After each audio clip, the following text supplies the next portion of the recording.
Hello বন্ধুরা, স্বাগত আমার চ্যানেলে। আপনারা কেমন আছেন? আশা করি সকলেই ভালো আছেন। আজকে একটা স্পেশাল দিন, জামাই ষষ্ঠী। আর এই স্পেশাল দিনে আমি কি বানিয়েছি চলুন আপনাদের দেখাই।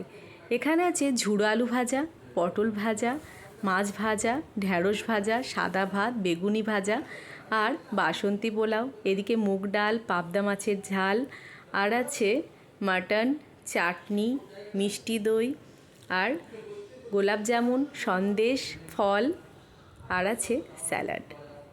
আজকের দুপুরে আমি এগুলোই বানিয়েছি, যেটা পেয়ে আমার হাজব্যান্ড তো ভীষণ খুশি, আর ছেলে তো পুরো খেতেই শুরু করে দিয়েছে। ওই বলবে কীরকম হয়েছে। মায়ের হাতে জাদু আছে।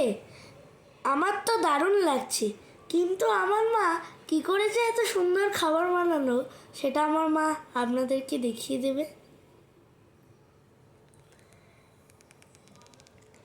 এই যে সমস্ত রান্নাগুলো বানিয়েছি আজকে আমি খুব চটজলদি বানিয়েছি। এর জন্য প্রথমেই আমি বাসন্তী পোলাওর জন্য আমি এখানে দেহরাদুন রাইসটাকে আধ ঘন্টা জলে ভিজিয়ে রেখেছিলাম। তারপরে জল ঝরিয়ে নিয়েছি। এতে আমি দিয়ে দিলাম হলুদ, জিরে গুঁড়ো, ধনে গুঁড়ো, নুন আর গোলমরিচের গুঁড়ো আর 1 চামচ ঘি আর অল্প একটু আদা বাটা দিয়ে ভালো করে আমি এটাকে ম্যারিনেট করে নিলাম। আজকে আমি যে সমস্ত রান্নাগুলো করেছি যেহেতু খুব তাড়াতাড়ি করতে হয়েছে চটজলদি, কেননা আজকে আমার কোনো হেল্প করার কেউ নেই, কেন আমার রান্নার দিদি ছুটি নিয়েছে। এবার মাটনটাকেও ভালো করে ধুয়ে নিয়েছি। এবার দিয়ে দেব 1 চামচ হলুদ, 1 চামচ নুন আর দিয়ে দিয়েছি এখানে আমি পেঁয়াজ বাটা, আদা বাটা, রসুন বাটা আর টক দই দিয়ে ভালো করে এটাকে আমি ম্যারিনেট করে নেব। আর দিয়ে দিয়েছি আমি 1 চামচ লঙ্কা বাটা দিয়ে সমস্তটাকে আর একটু দিয়ে দেবো আমি তেল সর্ষের দিয়ে ভালো করে এটাকে ম্যারিনেট করে রেখে দেব। দেখুন ভালো করে এটাকে মাখিয়ে নিচ্ছি এবং এটাকে ম্যারিনেট করে রেখে দিচ্ছি। এইবার অন্যান্য রান্নাগুলো করে নিতে হবে ততক্ষণ এটা ম্যারিনেট হোক। মোটামুটি আধা ঘন্টা মতো এটা রেখে দিচ্ছি আমি ঢাকা দিয়ে।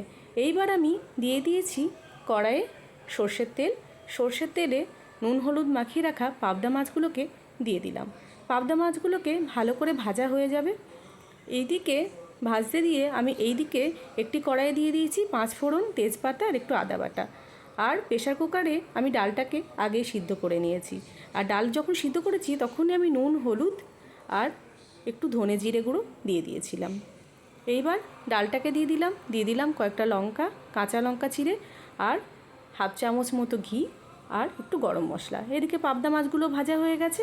এবার দিয়ে দিলাম কালো জিরে। সর্ষে পোস্তটাকে আমি ছাকনায় ছেঁকে নিয়েছি, ছাকনায় ছেঁকে দিয়ে দিলাম। আর দিয়ে দিলাম অল্প একটু হলুদ আর নুন আর কয়েকটা কাঁচা লঙ্কা চেরা। এইবার পাবদা মাছগুলোকে দিয়ে দেবো। যখন ঝোলটা ফুটে উঠবে পাবদা মাছগুলোকে দিয়ে দিলাম। পাবদা মাছগুলোকে দিয়ে কিছুক্ষণ হওয়ার পর আমি দিয়ে দেবো ওপরে কিছুটা ধনেপাতা কুচি।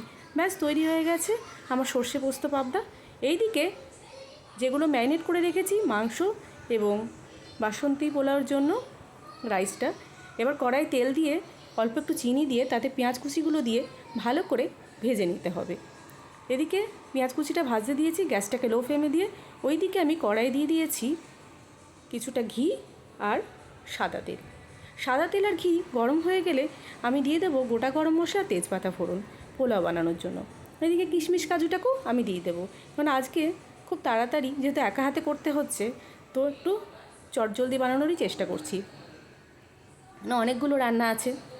তো এইবার পেঁয়াজটাও দেখুন ভাজা ভাজা হয়ে গেছে। এইবার ওইদিকে কাজু কিশমিশটাও হালকা ভাজা হয়ে গেছে। এবার আমি যে রাইসটাকে মাখিয়ে রেখেছিলাম সেটা দিয়ে দিলাম, দিয়ে অল্প একটু নাড়াচাড়া করে নেব। ওইদিকে পেঁয়াজটাও ভাজা হচ্ছে। রাইসটাকে হালকা করে ভালো করে নেড়ে নিলাম। এদিকে পেঁয়াজটাও দেখুন লাল হয়ে এসেছে। এইবার আমি ম্যারিনেট করা মাংসটা দিয়ে দেব, দিয়ে ভালো করে এটাকে কষতে হবে। মাংসর মধ্যে আমি আগে থেকে সমস্ত কিছু দিয়ে রেখেছি। তো এইবার ভালো করে মাংসটাকে কষে নেব। এইদিকে বাসন্তী পোলাওর জন্য ভালো করে ভাজা হয়ে গেছে, দিয়ে দিলাম 1 চামচ বড় চামচের চিনি। আর নুনটা কিন্তু আমি যখন ম্যারিনেট করেছিলাম রাইসটাকে তখনই আমি দিয়ে রেখেছিলাম। আজকে আমি গোবিন্দভোগ চাল দিয়ে বাসন্তী পোলাও করলাম না, আজকে আমি দেহরাদুন রাইস দিয়েই করলাম। এইবার দিয়ে দিলাম জল, যতটা চাল নিয়েছি তার ডবল জল দিয়ে ঢাকা দিয়ে দিলাম।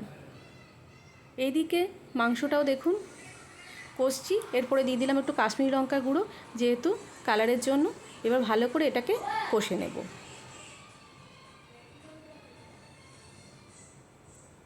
এদিকে বাসন্তী পোলাওটা হয়ে গেছে। এবার এটা যখন ঠান্ডা হয়ে যাবে তখন এমনিই ঝরঝরে হয়ে যাবে। এইদিকে মাংসটাও কষতে হচ্ছে, মাংসটা একটু বেশি কষতে হবে যাতে টেস্ট হয় ভালো। তো মাংসটাকে কষে যাচ্ছি,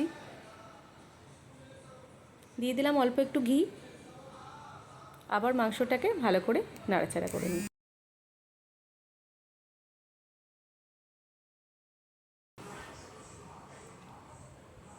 দিয়ে দিলাম আলুগুলো, আমি আলুগুলো ভাজিনি, ভালো করে কেটে জলে ধুয়ে দিয়ে দিলাম।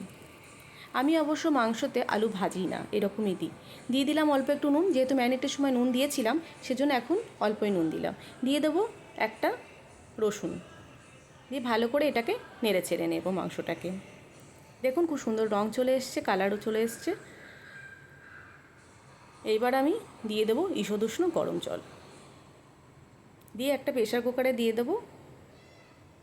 প্রেশার কুকারে 4টে সিটি বাজলেই হয়ে যাবে মাংস। দেখুন কি সুন্দর রং চলে এসছে। দিয়ে দিলাম ঈষদুষ্ণ গরম জল। এবার কড়াইয়ের জলটাকে একটু ঝোলটাকে একটু ফুটিয়ে নিয়ে আমি প্রেশারে এটাকে দিয়ে দিলাম। এবার 4টে সিটি হয়ে গেছে, দেখুন মাংস সিদ্ধ হয়ে গেছে। এইবার আমি বেগুনি ভাজার জন্য এখানে একটা বেসনের ব্যাটার করে নিয়েছি। এবার এইটাতে লম্বা লম্বা করে বেগুনি ভেজে নেব। আপনাদের সমস্ত খুঁটি হয়তো দেখাতে পারছি না, যেটুকু পারছি সেটুকুই দেখাচ্ছি। তো একা হাতে বুঝতেই পারছেন। তো এইভাবে বেগুনি ভেজে নিলাম আর তৈরি হয়ে গেছে আমার। সমস্তটা হয়তো আপনাদের দেখাতে পারলাম না যা যা করেছি। এই হয়ে গেছে আমার আজকে জামাই ষষ্ঠীর লাঞ্চ থালি। আপনাদের কেমন লাগছে অবশ্যই কমেন্ট বক্সে জানাবেন। লাঞ্চ থালিটা কীরকম হলো আমাকে অবশ্যই কমেন্ট বক্সে জানাবেন।